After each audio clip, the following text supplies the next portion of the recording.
Last spring, when DePaul went almost completely remote due to COVID 19, some students thought their tuition should be lowered. But the university disagreed and did not reduce tuition. That's still upsetting to many at DePaul. Good Day DePaul's John Hawks has details. Remote learning is not new to students at this point in the school year. Almost all of DePaul's classes are remote for the winter quarter. It's been this way since last March. DePaul has kept the same tuition for the entire year, despite some students feeling that it should be lowered, claiming online education isn't equivalent to in-person learning. The value that we're getting while doing online is not the same value as you're getting in class. You're not seeing the teacher face to face. You're not going to office hours twice a week or whatever they have. For most students, the cost of tuition at DePaul is just over $40,000 a year. That does not include room and board, textbooks, and other miscellaneous expenses that could come up that bring the bill to over $60,000 a year. Many feel that is too much for online learning. We are in online learning. We're not getting the same quality of education.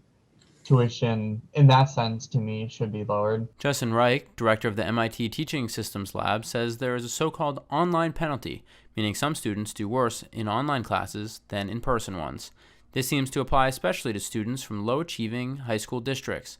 Reich says professors need to make extra effort to support vulnerable students in their classrooms, but some professors already find it challenging to teach remote classes. If I can't work on your critical thinking skills, and Zoom doesn't really allow it, and I can't interact with you and watch your body language and bang you with questions left, right, up, and down, I really don't have a good criteria of judging where you really are. What are the chances of you doing well in your professional life, and how I can really help you? Meanwhile, 2 DePaul students have sued the university, claiming they should be reimbursed for what they feel is the decreased value of an online education.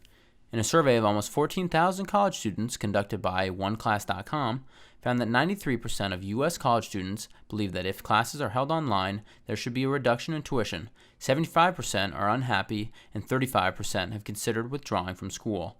Good Day DePaul reached out to the DePaul administration for their position on this issue, and they provided this statement. We understand that students and their families may be facing financial pressure caused by the pandemic. This is in addition to our decision last spring to rescind a planned tuition increase for the 2020-2021 academic year. DePaul students continue to work through the same nationally respected curricula, be taught by the same world-class faculty, and make personal connections with professors and classmates. But the president of SGA disagrees.